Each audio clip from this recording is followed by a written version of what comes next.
Domingo 14 de septiembre del año 2025. Estamos todavía en el tema respecto de si se toma acción o no se toma acción en la gracia. Estamos resolviendo ese tema. Y esta mañana vamos a ver, nuestro subtítulo sería Insistir hasta vencer, en su primera parte. Y hoy nos vamos a ocupar de una manipulación religiosa con la cual el enemigo siempre ha detenido, o más bien ha desanimado al pueblo de Dios por no comprender ampliamente quién es este juez de Lucas capítulo 18. Y vamos, por la gracia del Señor, a resolver ese tema. Bien, oremos.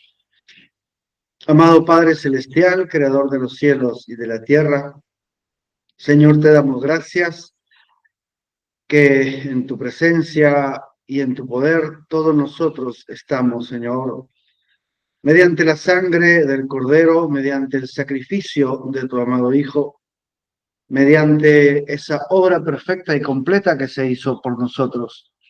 Y estamos delante tuyo, Señor, aceptados, amados, perdonados. Y si alguien de tus hijos de esta congregación no se halla completamente en ese estado, Señor, recuerda que no es Señor de su camino, sino que por tu palabra tú puedes ordenar sus pasos. Por tanto, en la oración de esta congregación, que ordenes nuestros pasos conforme a tu palabra, que quites de nuestra vida todo engaño y toda manipulación del mundo, que podamos con la libertad con la cual Jesucristo nos hizo libres, caminar en tu presencia en esta palabra de rectitud, de verdad y de amor sincero. Lo pedimos, Padre, en el nombre de Jesucristo, tu amado Hijo. Amén. Bien, Lucas capítulo 18, del versículo 1 al 8. También le refirió Jesús una parábola sobre la necesidad de orar siempre y no desmayar, diciendo, había en una ciudad un juez que ni temía a Dios ni respetaba a hombre. Había también en aquella ciudad una viuda, la cual venía a él diciendo, hazme justicia de mi adversario. Y él no quiso por algún tiempo.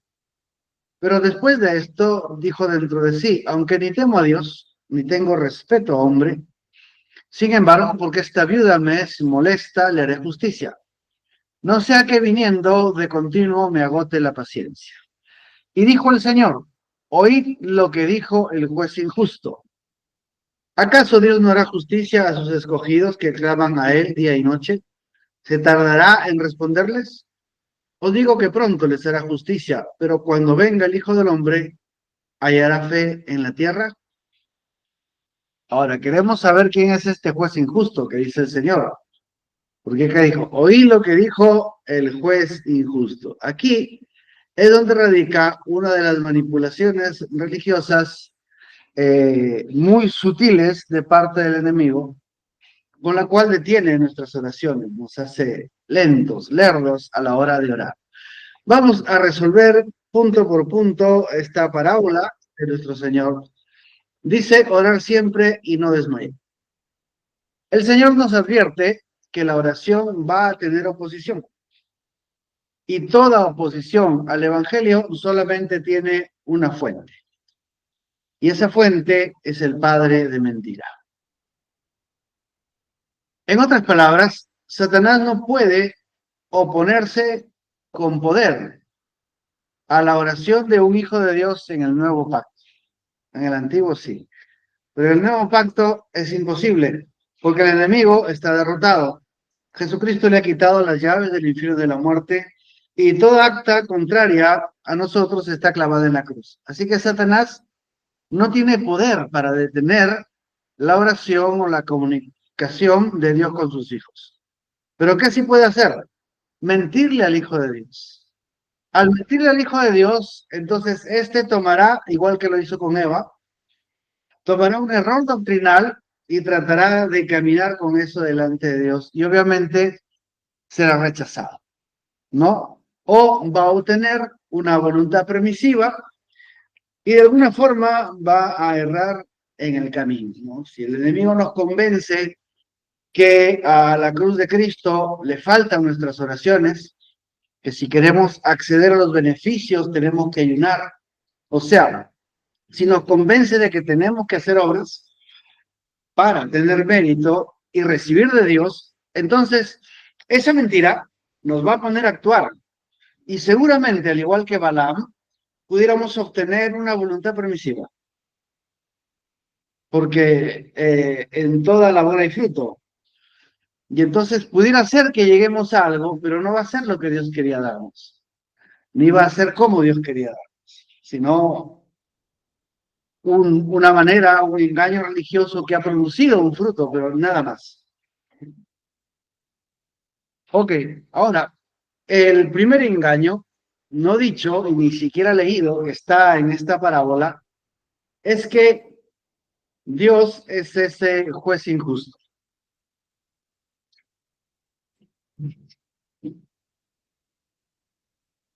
No, eh, quizá no nos vamos a atrever, no nos vamos a atrever a pensar que Dios sea injusto.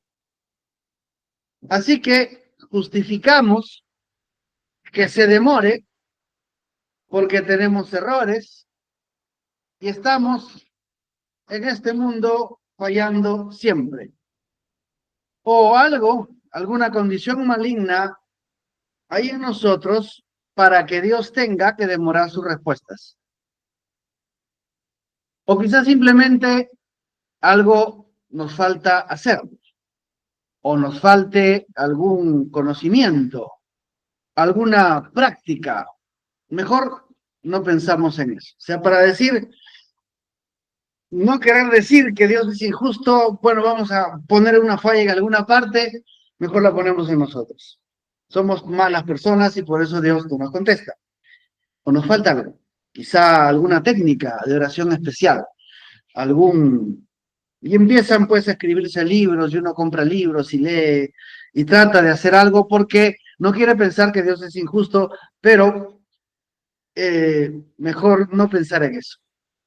Y es precisamente ese el más grande error que cometemos.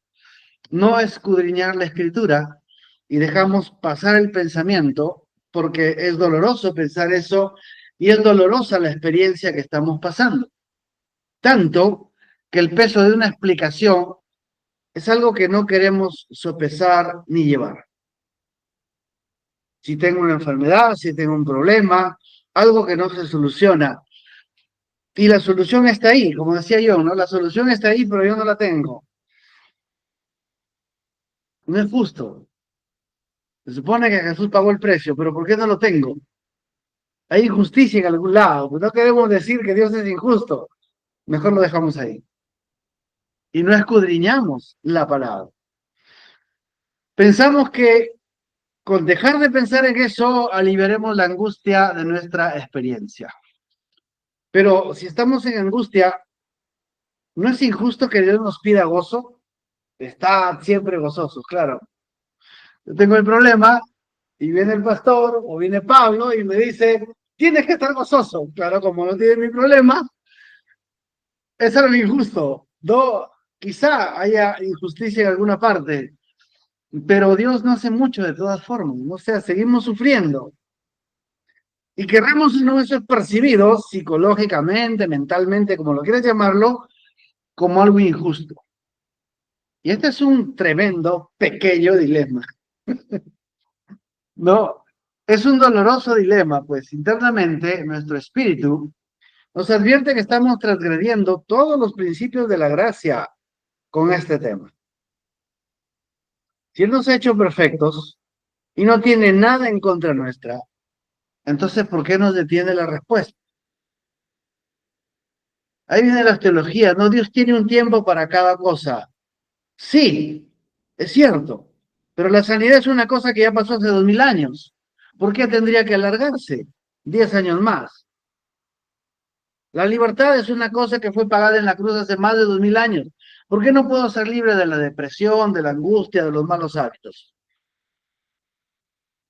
Jesucristo llevó la corona de espinas en su cabeza, llevando la escasez que el pecado produjo. ¿Por qué entonces tengo que pasar una experiencia de escasez cuando Dios prometió abundancia? Busca primero el reino de Dios y todo será añadido. Bueno, ya estamos en el mensaje, en el espíritu y la escasez sigue. Es cierto que hay tiempos de Dios, pero las cosas que ya fueron pagadas en la cruz son para ahorita. Por eso el hermano Branham, cuando ministraba en sus servicios de sanidad, decía, recíbalo ahora. Hay cosas que están en el tiempo, sí, las profecías y cuando se levantará tal cosa, cuando se abrió el pozo para que se hagan los demonios y cuando el anticristo tomará su lugar. Es cierto, esas cosas están en el futuro, pero no nos corresponde ni es el tema nuestro, porque acá vamos a ver que es una cosa de lo que Dios ya entregó. Sanidad, libertad, prosperidad, nuevo nacimiento. Ese tipo de protección, ese tipo de cosas ya están pagadas y entregadas. ¿Por qué Dios se tendría que demorar? Bueno, el remedio propuesto, según esta parábola, es seguir orando. Porque Jesús dijo, sigan orando. La parábola es sobre seguir orando y no desanimarse. Pero es precisamente seguir orando lo que nos desanima. O sea, yo sigo orando y no me contestan. ¿Cómo seguir orando? Eso desanima. Ahora, Jesús no puede ser tan mal consejero, ¿verdad? Entonces, hay que detenernos un poco y leer. Y en este preciso caso, leer te da la pista, la salida, la flecha de dirección está en esta parábola. ¿Ven?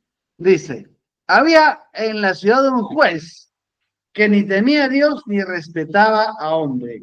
Por ahora tenemos que saber que es alguien que tiene autoridad. Este juez tiene autoridad, pero no respeta a Dios ni a hombre, pero tiene autoridad. Es un juez. Por lo tanto, decide. Y su decisión tiene la autoridad de hacer que las cosas sucedan o no sucedan. Así que hay una clave en ese juez. Los intereses de este juez no están en la justicia que necesitaba la viuda. En ese momento, o sea, en el momento de Jesús, una viuda era el ser más desvalido en la sociedad de ese tiempo.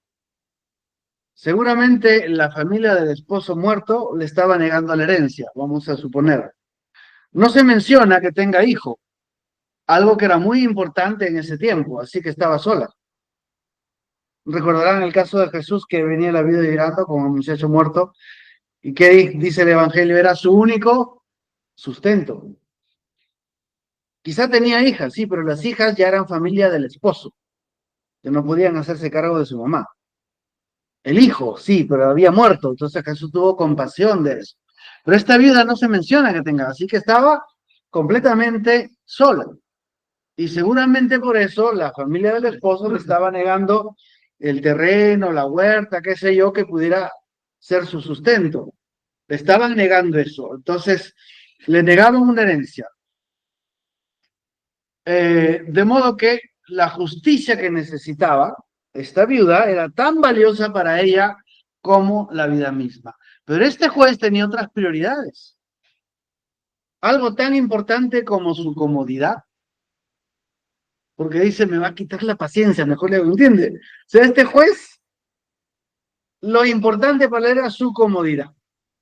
Tanto que no quería tomar el esfuerzo de hacer lo que tenía que hacer y debía hacer. La displicencia, la dejadez de este juez solo sería conmovida por la insistencia de la viuda en lo que era justo, justo delante de Dios, justo delante de los hombres. No un capricho, justicia verdadera. Era lo que esta viuda buscaba. ¿Correcto? Pues vamos armando el panorama, ¿sí? La parábola es sobre la necesidad de orar siempre y no desanimarse, no desmayar. Ya que hay alguien que se opone a que la justicia, que ya está hecha, que corresponde a la hora, la justicia de la hora, sea entregada. Y este juez no le interesa. Más le interesaba su comodidad, su pereza, su dejadez, la plata fácil, qué sé yo. Pero la viuda necesitaba su herencia ahora, su justicia, ¿correcto? Ahora, la viuda, ¿qué le decía al juez? Le decía, hazme justicia de mi adversario. Este es otro personaje. El juez, la viuda y el adversario. El adversario, ¿quién es? Bueno, en primera de Pedro 5:8 dice, sed sobrios y velad, porque vuestro adversario, el diablo, ¿ven? No es un adversario de Dios, Dios ya lo derrotó, pero es un adversario de nosotros. Cual león rugiente anda buscando a quien devorar, al cual resistir firmes en la fe. Entre paréntesis, la fe llama las cosas que no son como si ya fueran. Amén. Bueno, aquí empiezan a revelarse los verdaderos actores, las verdaderas razones y causas de que la oración sea largamente esperada en su respuesta. El adversario derrotado de Dios, que cual cobarde narcisista se vuelve contra los niños vulnerables de Dios. Momento, pastor, yo soy una persona mayor. No, hablemos en eternidad. O sea, Dios tiene cuántas eternidades de edad, el diablo también, así que nosotros somos unos bebés. Aunque tengan 90 años, eres chiquitito para ellos. ¿Sí? ¿Se entiende? Entonces, como el diablo no puede contra el padre, se vuelve contra los niños. Y ahora nosotros los seres humanos somos las personas más fáciles de engañar que cualquier otra cosa. ¿Sí? Si Dios no nos protegiera, seríamos comunistas, socialistas, LGTB, sabe Dios qué cosas seríamos si Dios no nos hubiera guardado. Porque miren la humanidad cómo está. Bueno, entonces, este adversario busca a quien devorar. Busca. ¿Por qué? Porque el Padre nos ha escondido. Estamos escondidos en la inexpugnable fortaleza de su palabra. Pero este falso león quiere rugir como el verdadero león de la tribu de Judá. Y su rugido es doctrinal. Cuando el diablo ruge, ruge una doctrina llena de razonamiento y, ojo, de lujuria del conocimiento místico. En una cita hace 2 o 3 días el profeta dijo, Eva codició el conocimiento, pero el profeta en inglés dice, Eva tuvo lujuria de ese conocimiento. Usa una palabra en inglés que no es codicia, es lujuria. Entonces, esa lujuria de conocimiento, ¿sí? Místico, ¿no? Cosas como, oye, María tuvo más hijos, o en el monte de la transfiguración Jesús tenía un cinto de oro. No, tenía un manto azul encima del blanco. ¿Me entienden? O sea, conocimientos y cosas, mira, ¿me entienden, no? ¿A dónde vamos con eso? O sea, conocimientos que no tenemos cómo decir que sí ni cómo decir que no, pero ahí están. Pero no edifican nuestra estatura de varón perfecto. Pudiera ser o no pudiera ser. Recuerden que el hermano Abraham dijo, la simiente de la serpiente es solo para traer más luz, pero de esto no depende, sino del nuevo nacimiento. O sea, la simiente de la serpiente es una tremenda doctrina, pero saberla no te va a salvar. Saberla no te va a colocar en la estatura del varón perfecto. Son otras cosas. Entonces, cuando Satanás ruge, ruge con este conocimiento doctrinal, lleno de esas cosas de conocimientos místicos, la vanidad del orgullo carnal, que se reviste de piedad y luz escondida. ¿Por qué los fariseos eran como eran? Porque se creían dueños del conocimiento correcto. Pero también los saduceos decían que no, ellos eran los que tenían el conocimiento correcto.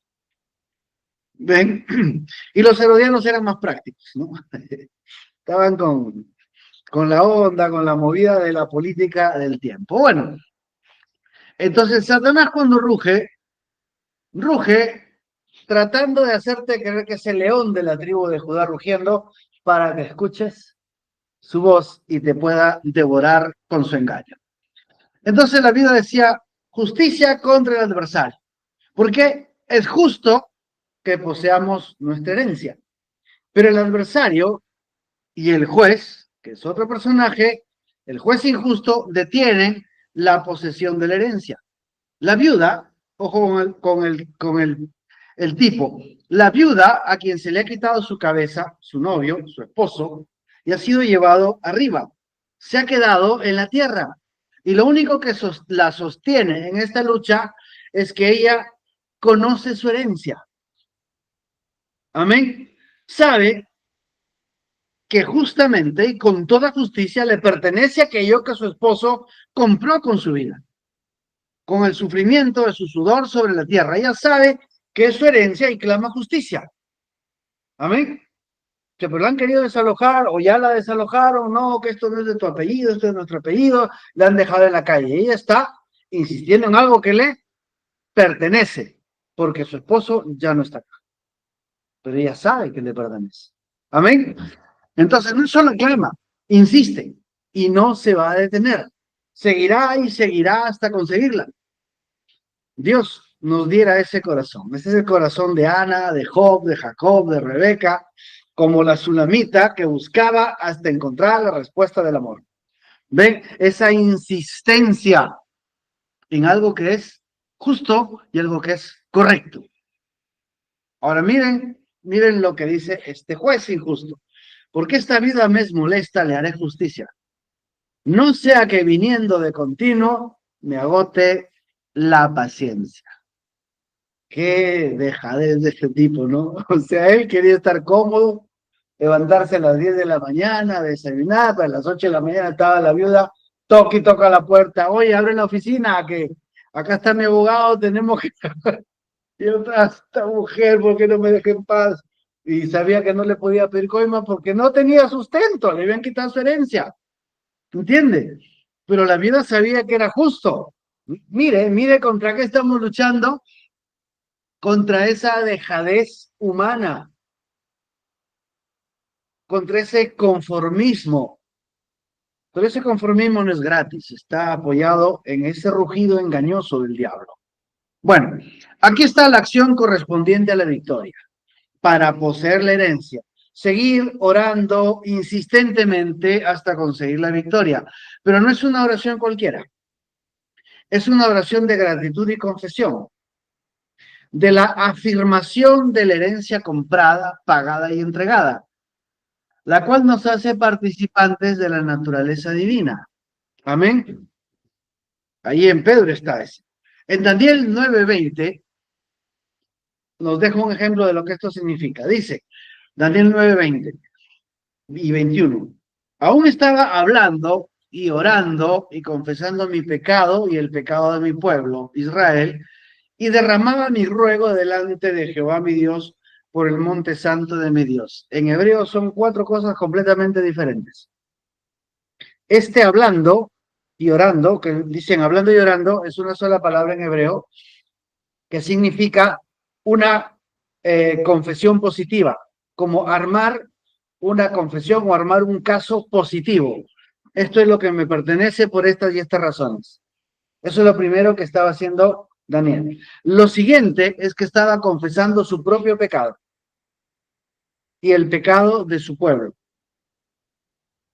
3 cosas. Y derramaba mi ruego delante de Jehová.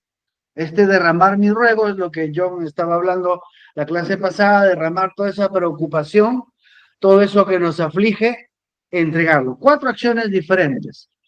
Ahora, el siguiente versículo dice, aún estaba hablando en oración, cuando el varón Gabriel, a quien había visto en la visión al principio, volando con presteza vino a mí como la hora del sacrificio de la tarde. ¿Cuándo? ¿En qué acción? ¿No fue en la confesión de pecado personal? ¿No fue en la confesión del pecado de Israel? ¿Ni fue en el derramar el corazón de la angustia? Ahora, lo estaba haciendo, no significa que está mal hacerlo. No es excluyente, es complementario, ¿correcto? Uno tiene que confesar su pecado, uno tiene que, bueno, él como profeta, era, digamos, el mensajero de la hora en ese tiempo, se puede decir así, ¿no? Para ese momento específico del cumplimiento de los 70 años. Entonces él estaba, obviamente, intercediendo por el pueblo, pero también estaba derramando su preocupación. Y cuando hubo hecho todo eso, ¿qué cosa le quedó? Cuando ya aceptó el perdón, cuando aceptó el perdón del pueblo y cuando logró derramar su corazón, ¿qué cosa quedó? La confesión positiva, vamos a decirle así, positiva en el sentido de que estructura las cosas correctamente de acuerdo a la palabra. Amén. Bien, en ese sentido me refiero. En ese momento es que viene, después de confesar el pecado, después de recibir el perdón, después de entregar la angustia, después de recibir la paz, sigue hablando la palabra, confesando lo correcto, el cumplimiento de la promesa, ahí es donde viene el ángel. Esa es la oración de la que estamos hablando. Amén. Cuando hemos rebasado, cuando rebasamos el pecado y recibimos el perdón. Cuando rebasamos la angustia, porque está completamente entregada y recibimos la paz, entonces queda la confesión. Amén. Bien, entonces Daniel estaba hablando en oración. Este término hebreo nunca se usa en sentido negativo, estaba declarando la palabra de redención.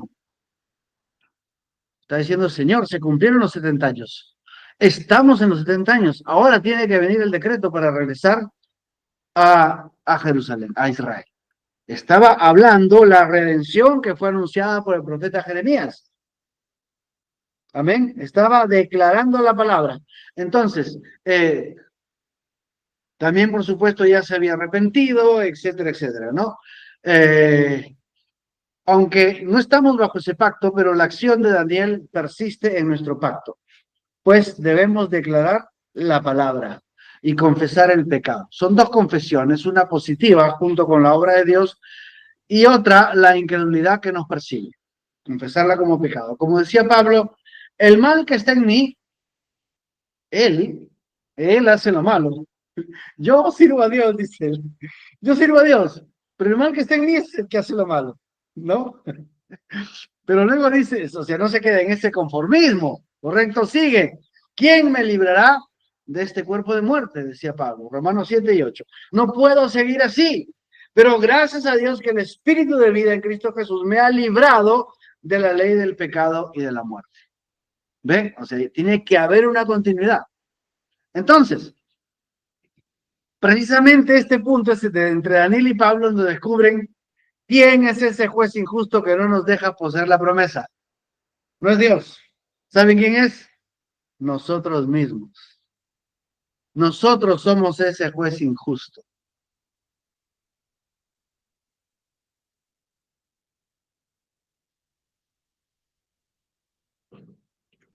Exactamente como en Romanos capítulo 7. En nosotros cohabita el juez injusto que no quiere que la viuda posea su herencia. Nosotros somos ese juez. Paradójicamente, también somos la viuda. Nuestro Señor nos ha sido quitado. Está sentado arriba en las alturas celestiales, en el trono de la gracia, velando y vigilando para poner por obra todo lo que confesemos y declaremos que Él ha hecho por nosotros conforme a su palabra. Amén. Es un tipo. Aquí, físicamente, nuestro Señor nos ha sido quitado, pero ha enviado su Espíritu Santo, por el cual sabemos que tenemos herencia.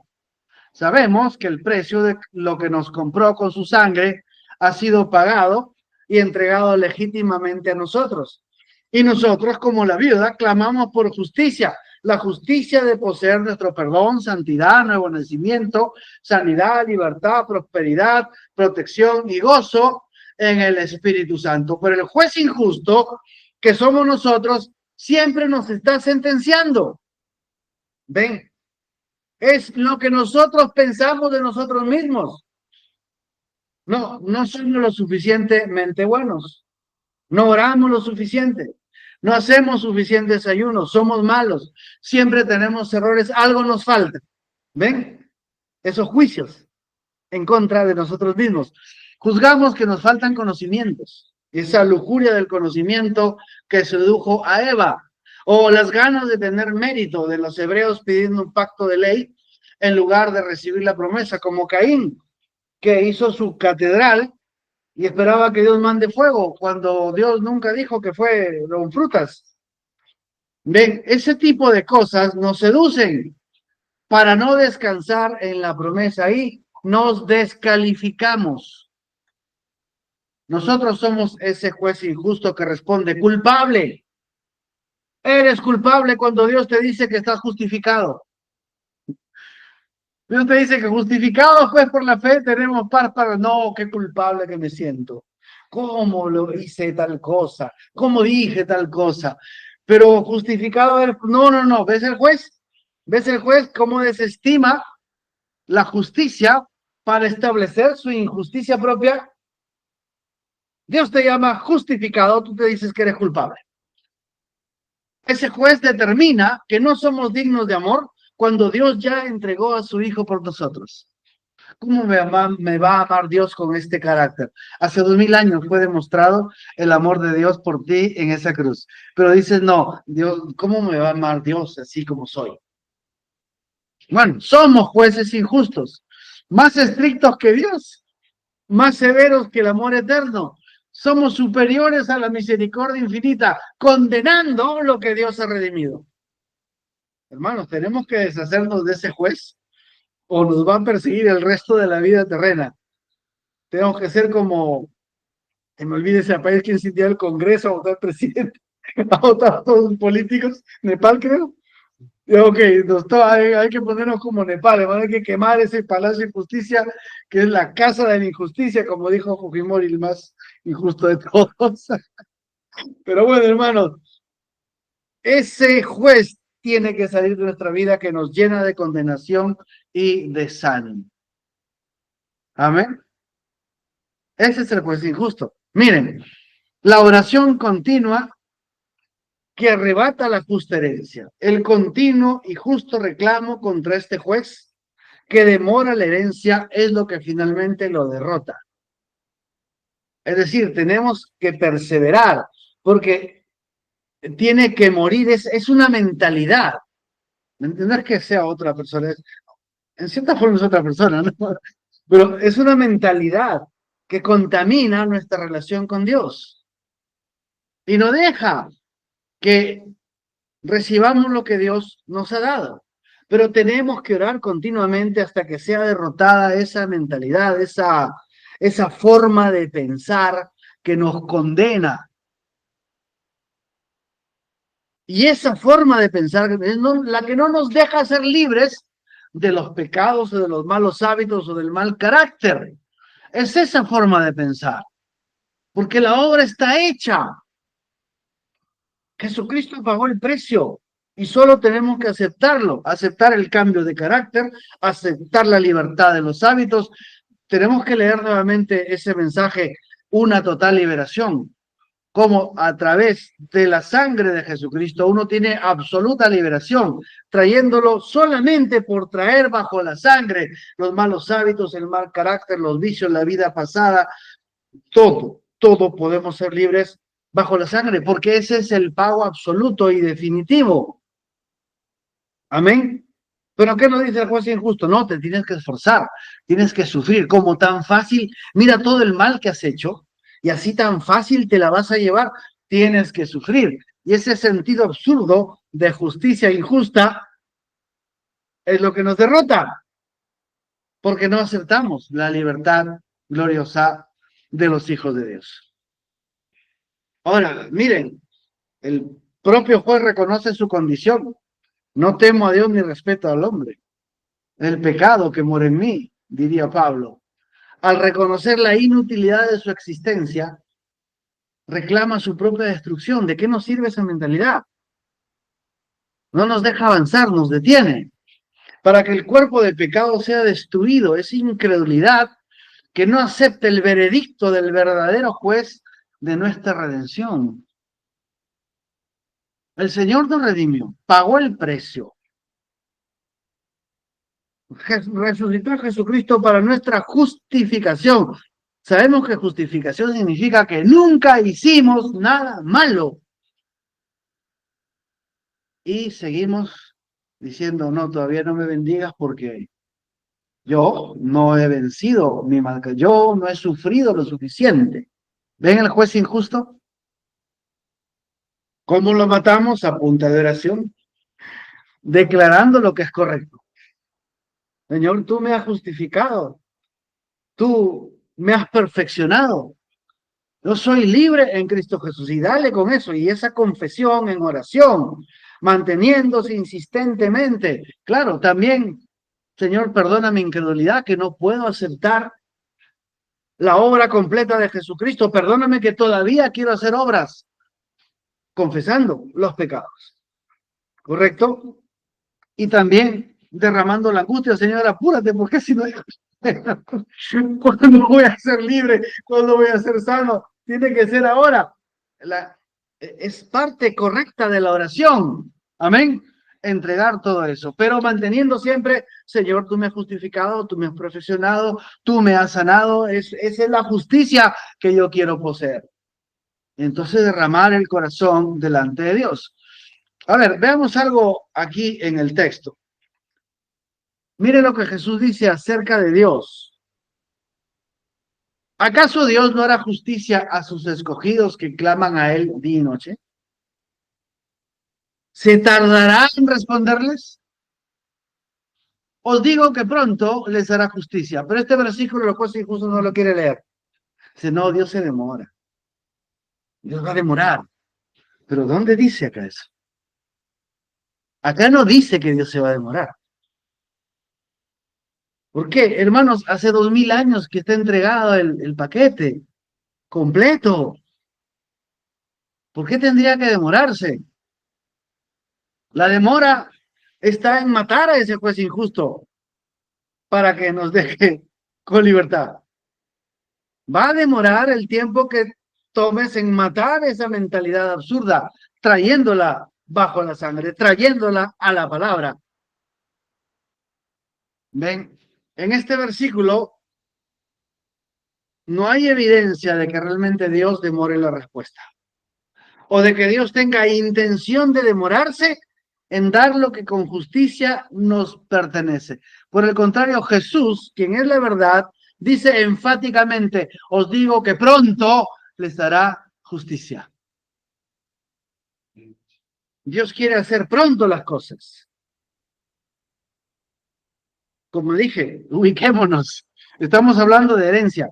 Amén.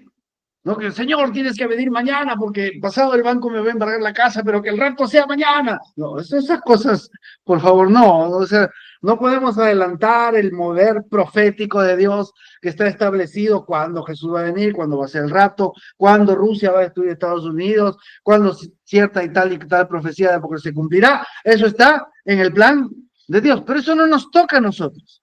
Amén. Estamos hablando de herencia, cosas que han sido entregadas hace más de 2000 años, perdón, justificación, santificación, nuevo nacimiento, sanidad, liberación, provisión, etcétera, etcétera. Las promesas de la Biblia que pertenecen a la vida y a la piedad. Amén. De eso estamos hablando. La intención de Dios es contestar pronto. Pero este juez injusto que somos nosotros ha estado deteniendo, diciéndonos que esta parábola significa que Dios se quiere demorar. Pero aquí no dice que es la intención de Dios demorarse. Quien demora, quien detiene es ese juez injusto, ese carnal aliado de Satanás que nos sabotea, que usa su autoridad y escoge detener lo que nos pertenece.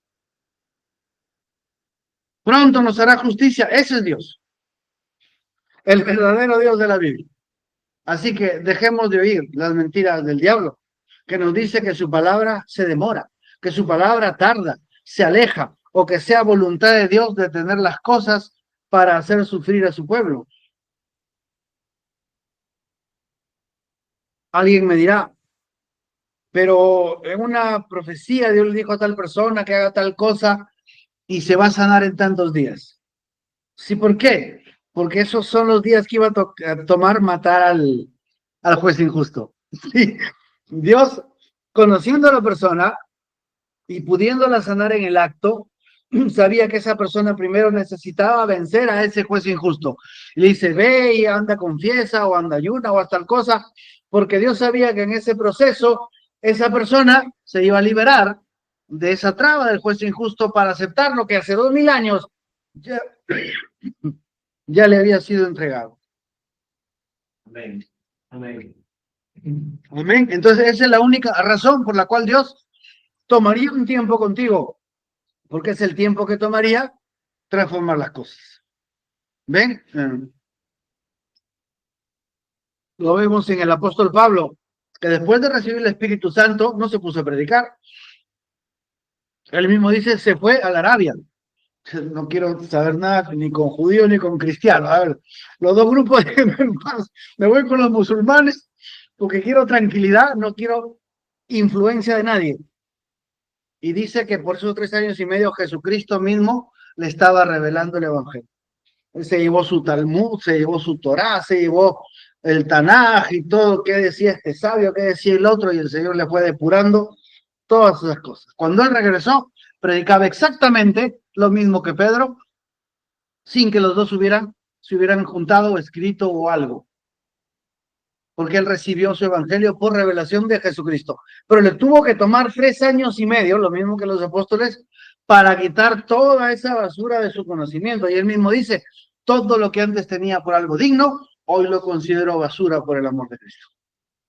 ¿Ven? Y hablaba de todo ese conocimiento que él tenía. Entonces tomó ese tiempo, y a veces puede tomar, en nuestra experiencia, puede tomar un tiempo matar al juez, amén. Pero no es porque Dios se demore. Dios no se demora.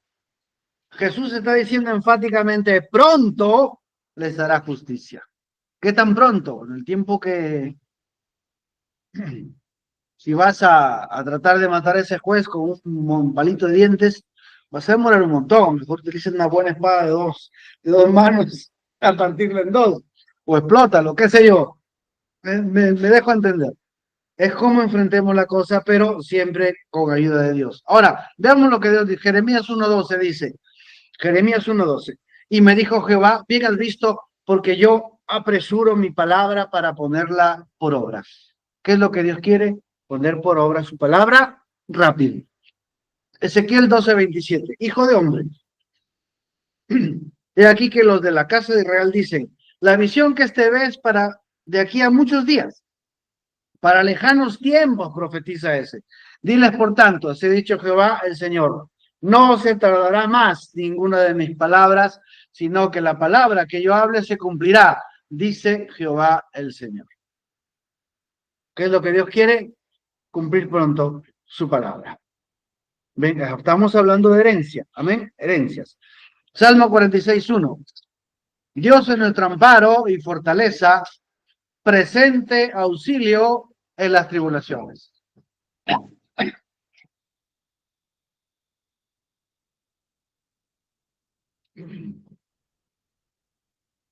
Entonces, estamos hablando, hermano, de esa rapidez con la que Dios quiere actuar en nuestra vida.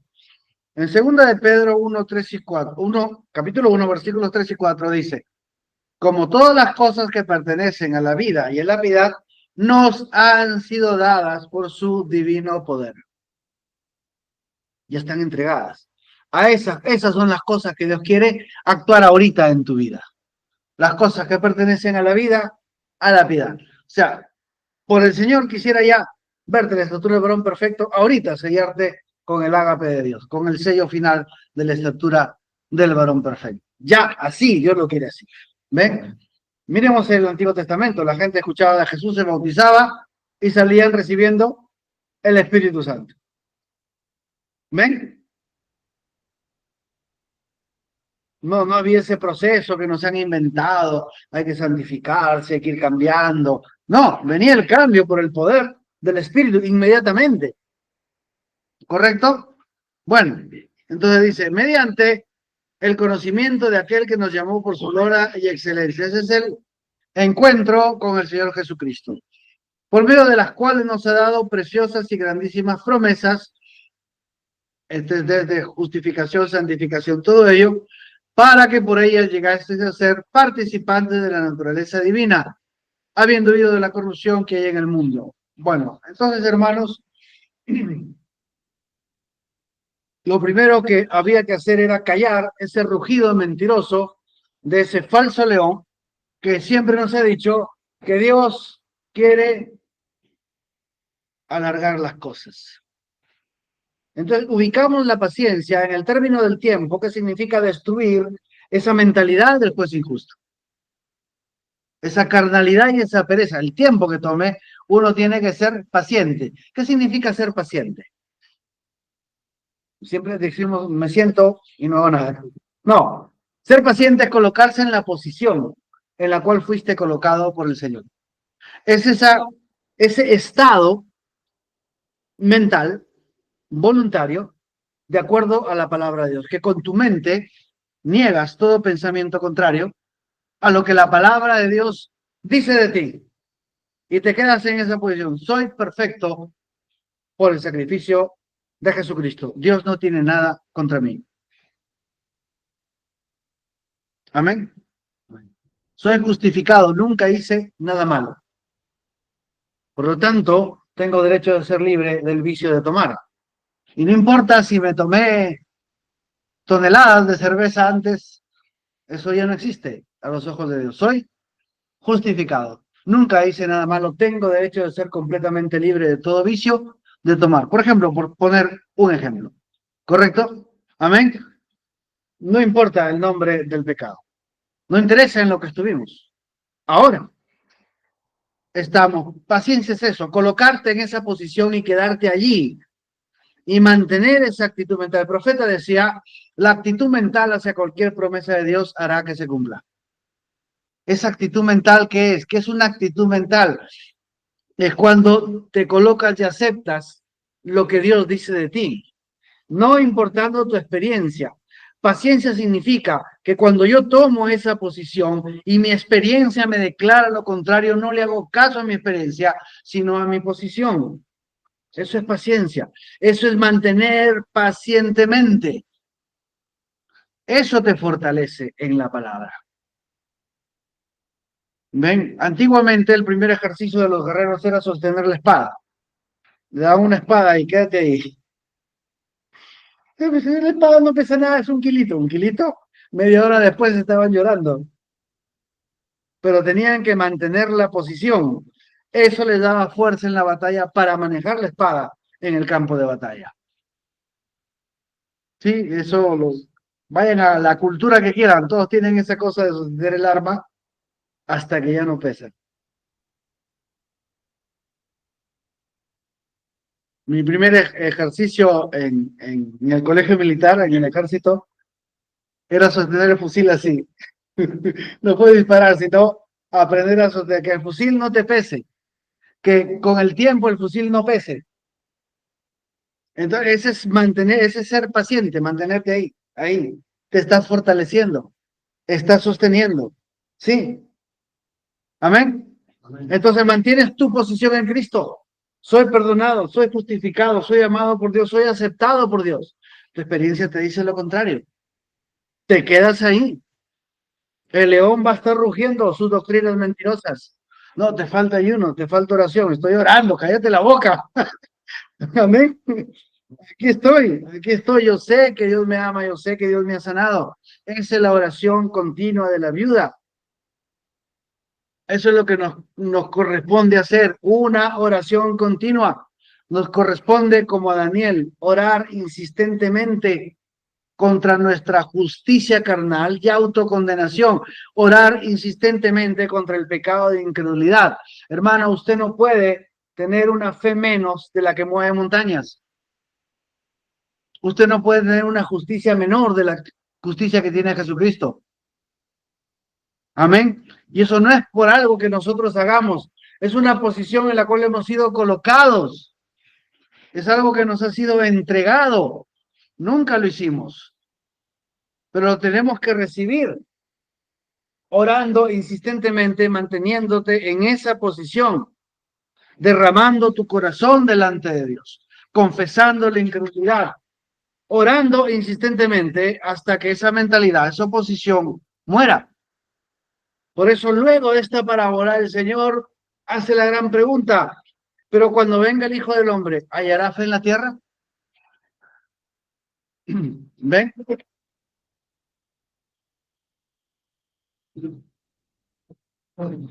Y el Señor sabía que en estos tiempos habría TikTok. ¿Para qué? Para distraernos y no estar orando. Esas cosas son nada más que la punta del iceberg de toda una estrategia satánica, todo un tremendo rugido falso de león para atentar contra lo que tú eres en Cristo. Porque mientras tú no aceptes lo que eres en Cristo, no vas a orar. No vas a orar.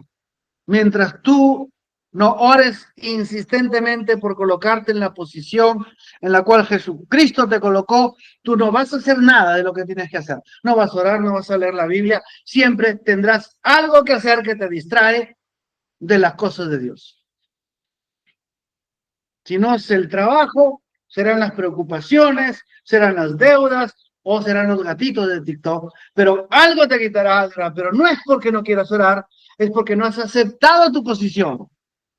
Eso es simplemente una distracción, un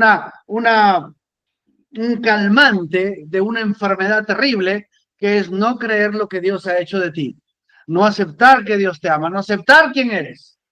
Entonces tenemos que centrarnos y quedarnos en esa oración continua, insistentemente, orando en contra de la incredulidad que nos asedia.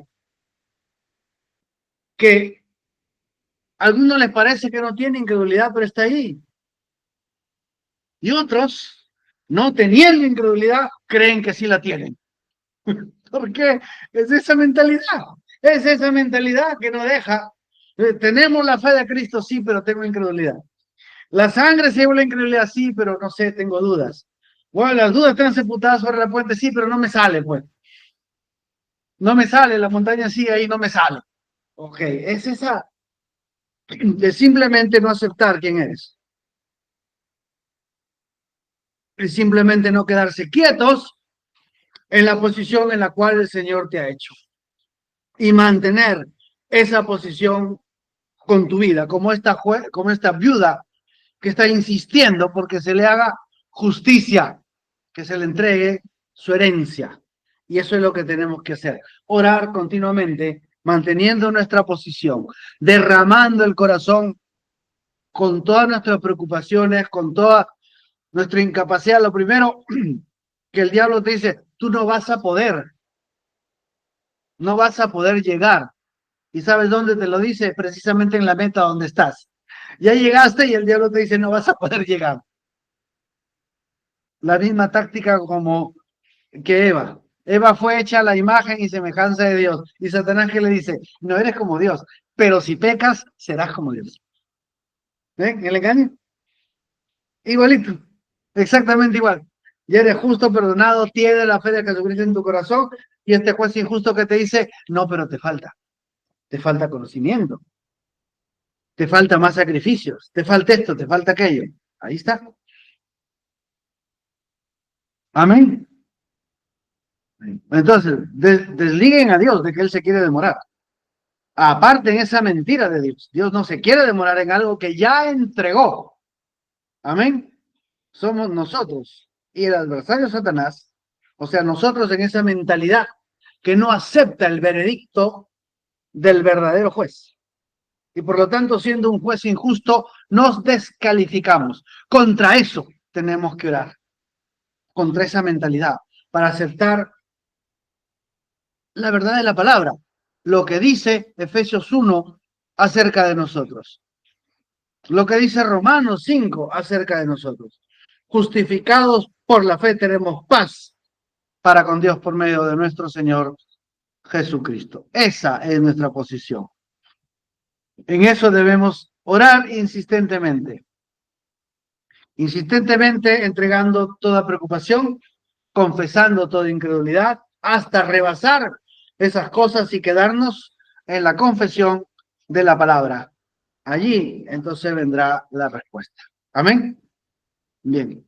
Yo tengo unas citas por acá, pero acerca de orar, pero ya las vamos a ver en la noche en el, ¿cómo se llama?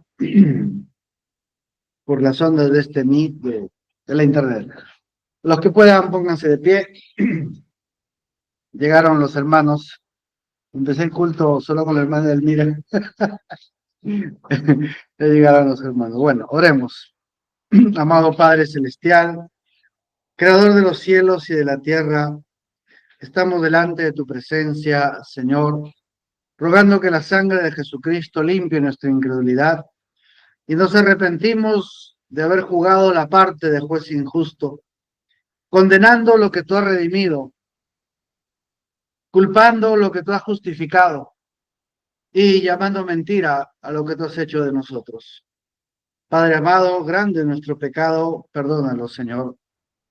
Mira la sangre derramada sobre el prepositorio, Señor, del lugar santísimo ahí en los cielos, donde nuestro Señor selló el pacto de gracia para nosotros, para enviar el Espíritu Santo.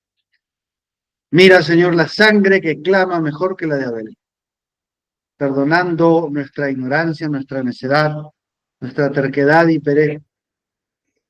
Ayúdanos, Señor, a colocarnos en la posición y ser pacientes en esa posición hasta que toda mentira del diablo sea quitada de nuestro corazón y podamos ser lo que tú has hecho de nosotros. Porque no eres tú el que te demoras y nunca fue tu plan demorar las cosas, Señor. Perdona nuestra ignorancia, nuestra necedad, nuestra falsa acusación contra ti. Límpianos, Señor, con la sangre del Cordero. Ayúdanos, Señor. Y que esta oración no termine aquí, sino que ponga espíritu de gracia y oración en tus hijos para que todos sigamos orando hasta vencer, Señor. Que la próxima vez que nos juntemos seamos otra persona, la persona que tú nos diseñaste. Lo pedimos en el nombre de Jesucristo, tu Hijo amado. Amén.